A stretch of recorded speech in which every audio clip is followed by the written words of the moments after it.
Dalam tahun kedua zaman Yoas bin Yoahas, Raja Israel, Amazia, anak Yoas, Raja Yehuda, menjadi raja. Ia berumur 25 tahun pada waktu ia menjadi raja, dan 29 tahun lamanya ia memerintah di Yerusalem. Nama ibunya ialah Yoadan dari Yerusalem. Ia melakukan apa yang benar di mata Tuhan, hanya bukan seperti Daud, bapa leluhurnya. Ia berbuat tepat seperti yang diperbuat Yoas, ayahnya.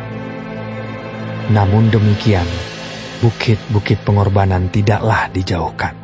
Bangsa itu masih mempersembahkan dan membakar korban di bukit-bukit itu. Segera sesudah kuasa kerajaan itu kokoh di tangannya, dibunuhnyalah pegawai-pegawainya yang telah membunuh raja, yaitu ayahnya.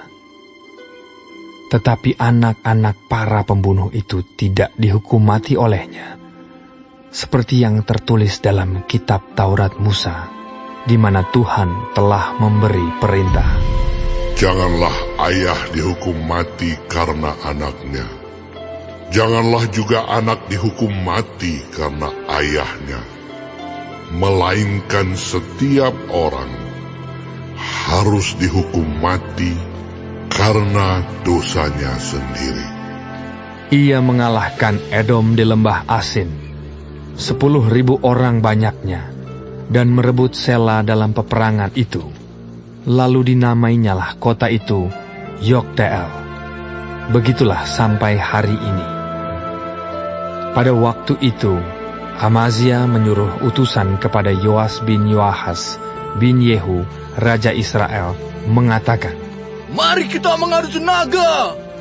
Tetapi Yoas, Raja Israel, menyuruh orang kepada Amazia, Raja Yehuda, mengatakan, "Rumput duri yang di Gunung Libanon mengirim pesan kepada pohon aras yang di Gunung Libanon.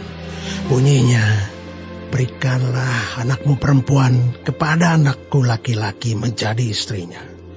Tetapi binatang-binatang hutan yang ada di Gunung Libanon itu berjalan lewat dari sana, lalu menginjak rumput duri itu. Memang engkau telah mengalahkan Edom, sebab itu engkau menjadi tinggi hati. Cukuplah bagimu mendapat kehormatan itu, dan tinggallah di rumahmu. Untuk apa engkau menantang malapetaka, sehingga engkau jatuh, dan Yehuda bersama-sama engkau?" Tetapi Amazia tidak mau mendengarkan. Sebab itu majulah Yoas, Raja Israel, lalu mengadu tenagalah mereka. Ia dan Amazia, Raja Yehuda, di Bet-Semes, yang termasuk wilayah Yehuda. Yehuda terpukul kalah oleh Israel, sehingga masing-masing lari ke kemahnya.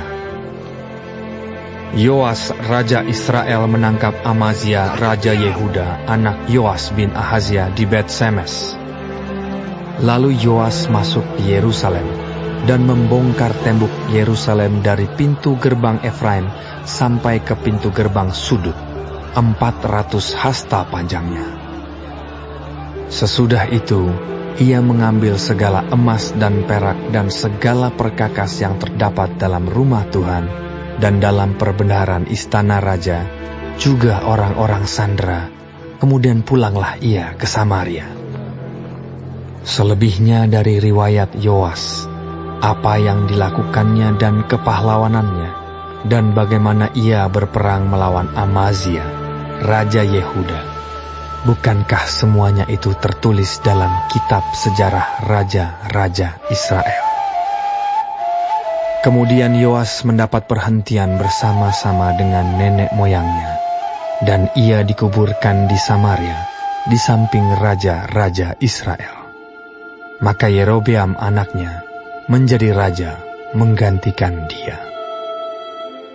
Amazia bin Yoas, Raja Yehuda, masih hidup 15 tahun lamanya sesudah matinya Yoas bin Yoahas, Raja Israel. Selebihnya dari riwayat Amazia, Bukankah semuanya itu tertulis dalam kitab sejarah Raja-Raja Yehuda?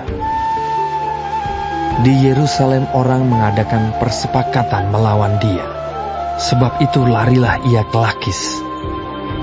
Tetapi mereka menyuruh mengejar dia ke Lakis, lalu dibunuhlah dia di sana.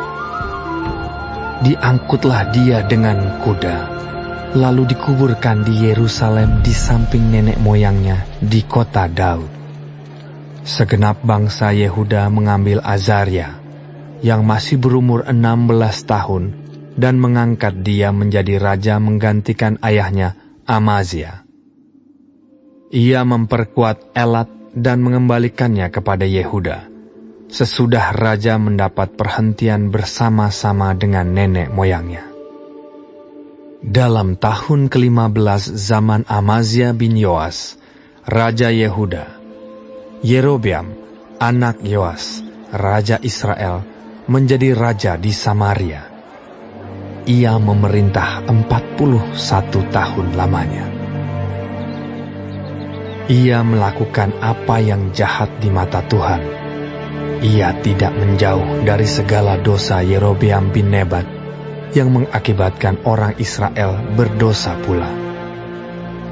Ia mengembalikan daerah Israel dari jalan masuk ke Hamat sampai ke Laut Araba sesuai dengan firman Tuhan, Allah Israel, yang telah diucapkannya dengan perantaraan hambanya, Nabi Yunus bin Amitai dari Gad Hefer. Sebab Tuhan telah melihat betapa pahitnya kesengsaraan orang Israel itu. Sudah habis lenyap baik yang tinggi maupun yang rendah kedudukannya, dan tidak ada penolong bagi orang Israel. Tetapi Tuhan tidak mengatakan bahwa Ia akan menghapuskan nama Israel dari kolong langit. Jadi Ia menolong mereka dengan perantaraan Yerobeam bin Yoas. Selebihnya dari riwayat Yerobeam dan segala yang dilakukannya dan kepahlawanannya, bagaimana ia berperang, dan bagaimana ia mengembalikan Damsyik dan Hamat Yehuda ke dalam Israel, bukankah semuanya itu tertulis dalam kitab sejarah Raja-Raja Israel? Kemudian Yerobeam mendapat perhentian bersama-sama dengan nenek moyangnya, Raja-Raja Israel. Maka Zakaria, anaknya, menjadi raja menggantikan dia.